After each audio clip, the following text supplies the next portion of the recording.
ಆದ್ಯವರೇ, ಧೈರ್ಯ ತಗೋತೀನಿ ಅಂತ ಹೇಳಿ ಈ ರೀತಿ ಭಯ ಪಡ್ಕೊಂಡ್ರೆ ಹೇಗೆ ಹೇಳಿ? ಟೆನ್ಷನ್ ಮಾಡ್ಕೋಬೇಡಿ, ನಿಮ್ಮ ಹುಡುಗ ಒಂದೇ ಬರ್ತಾನೆ.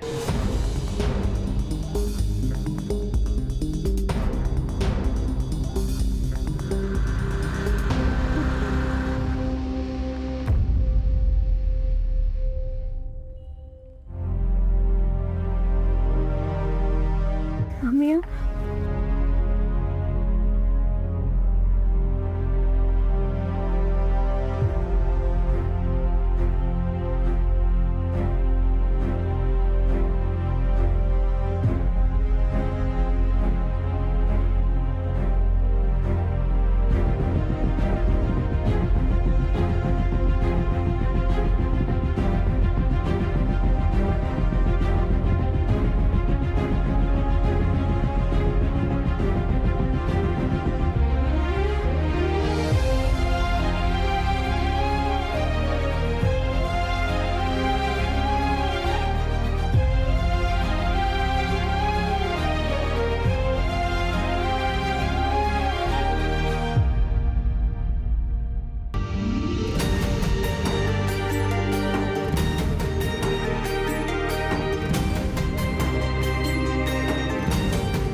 ಆದ್ಯ, ಸಾರಿ. ನಾನು ನಿನ್ನ ಹತ್ರ ಸಾರಿ ಕೇಳಬೇಕು. ತುಂಬ ಸತಾಯಿಸ್ಬಿಟ್ಟೆ ಅಲ್ಲ, I am sorry. Hello, excuse me.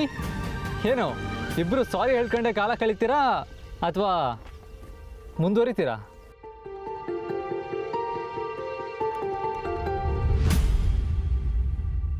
ಅಮ್ಮಯ್ಯ, ನೀವು ಶರತ್ ಅಂತ. ನಾನು ಮಂಟಪದಿಂದ ಓಡ್ ಬಂದಮೇಲೆ ನನ್ನನ್ನು ಕಾಪಾಡಿದ್ದಿವ್ರೆ.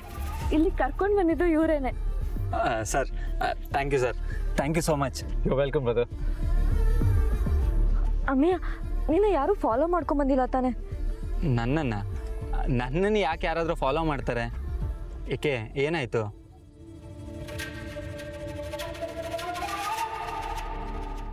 ಯಾಕೂ ಇಲ್ಲ ಬಿಡು.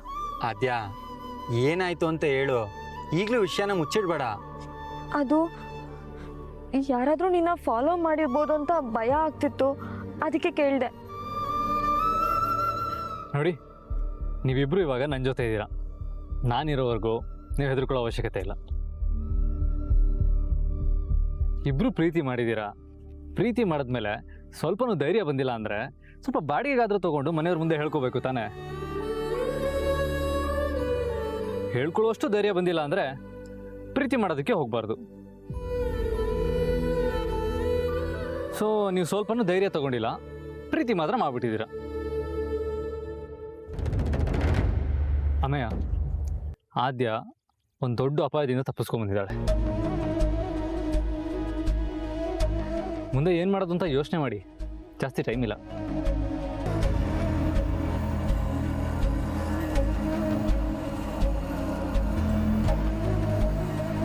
ನಾನು ಅಮ್ಮಯ್ಯನ ಮದುವೆ ಮಾಡ್ಕೊಳ್ತೀನಿ ಸರ್.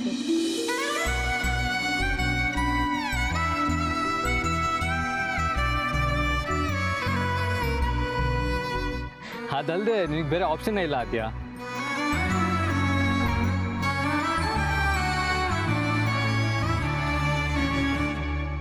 ಹಾಗಾದರೆ ನಾವು ವಾಪಸ್ಸು ಕಲ್ಯಾಣ ಮಂಟಪಕ್ಕೆ ಹೋಗೋಣ. ಅಲ್ಲಿಗೆ ಯಾಕೆ? ಆದ್ಯ ಅಲ್ಲಿಂದ ಬಂದಿರೋದ್ರಿಂದ ಭಾವಂಗೆ ತುಂಬ ಬೇಜಾರಾಗಿರುತ್ತೆ. ಭಾವನ? ಇದ್ಯಾವುದಿದು ಹೊಸ ಕ್ಯಾರೆಕ್ಟರ್? ಸರ್, ಆದ್ಯ ನನ್ನ ಅಕ್ಕನ ನಾದ್ನಿ, ನನ್ನ ಭಾವನ ತಂಗಿ. ಓ, ಈ ವಿಷಯ ನನಗೆ ಗೊತ್ತಿರಲಿಲ್ಲ. ಅಂದರೆ ಸಂಬಂಧಿಗಳೇ? ಇನ್ನೇನು, ಮನೇಲಿ ಹೇಳ್ಕೊಳ್ಳೋದಕ್ಕೆ ತುಂಬ ಈಸಿ ಆಗ್ತಿತ್ತಲ್ಲ. ಹೋಗಲಿ ಬಿಡಿ. ಇವಾಗ ಕೊಟ್ಟು ತಗೊಳ್ಳೋ ಕಾರ್ಯಕ್ರಮ. ಅಂದರೆ ನಿಮ್ಮ ಅಕ್ಕನ ಅವ್ರ ಮನೆಗೆ ಕೊಟ್ಟು ಅವ್ರ ತಂಗಿನ ನಿಮ್ಮ ಮನೆಗೆ ಕರ್ಕೊಂಡು ಬರೋದು ಅಂತ.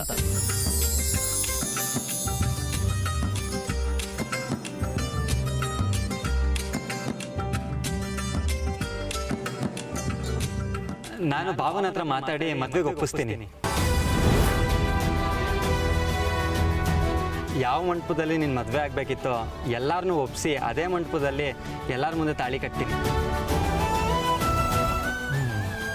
ಐಡಿಯಾನು ಚೆನ್ನಾಗಿದೆ, ರಿಸ್ಕ್ ಅನ್ಸಿದ್ರು ತಗೋಬೋದು ಅಂತ ಅನ್ಸುತ್ತೆ. ನೋ,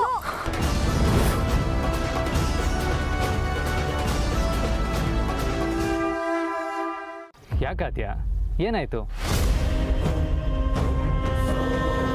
ಅಮ್ಮಯ್ಯ ಹೇಳ್ತಾ ಇರೋದು ಒಂದು ರೀತಿಯಲ್ಲಿ ಸರಿಯಾಗಿದೆ ಅಲ್ವಾ?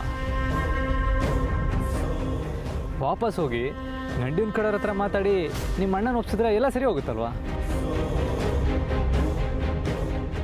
ಎಲ್ಲರ ಸಮ್ಮುಖದಲ್ಲೂ ಮದುವೆ ಆದರೆ ಪ್ರಾಬ್ಲಮ್ ಸಾಲ್ವ್. ಇಲ್ಲ ಇಲ್ಲ, ಆ ಥರ ಆಗೋದಕ್ಕೆ ಸಾಧ್ಯನೇ ಇಲ್ಲ. ಅಲ್ಲಿನ್ನೂ ಪ್ರಾಬ್ಲಮ್ ಜಾಸ್ತಿ ಆಗುತ್ತೆ ಹೊರತು ಸಾಲ್ವ್ ಆಗಲ್ಲ. ಆ ವಿಕ್ಕಿ ಅಮ್ಮಯ್ಯಂಗೆ ಏನಾದರೂ ಸಮಸ್ಯೆ ಮಾಡಿ ನನ್ನ ಕುತ್ತಿಗೆಗೆ ತಾಳಿ ಕಟ್ಟಕ್ಕೂ ಹೇಸೋನಲ್ಲ. ಮತ್ತೆ ನಾವಲ್ಲಿ ಹೋಗೋದು ಬೇಡ ಬೇಡ ಪ್ಲೀಸ್.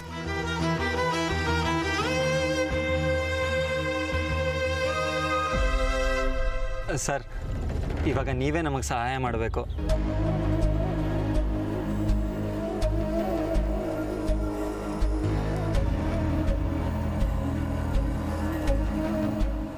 ಸರಿ, ನಾನೊಂದು ಜಾಗಕ್ಕೆ ನಿಮ್ಮನ್ನು ಕರ್ಕೊಂಡು ಹೋಗ್ತೀನಿ, ನನ್ನ ಜೊತೆ ಬನ್ನಿ.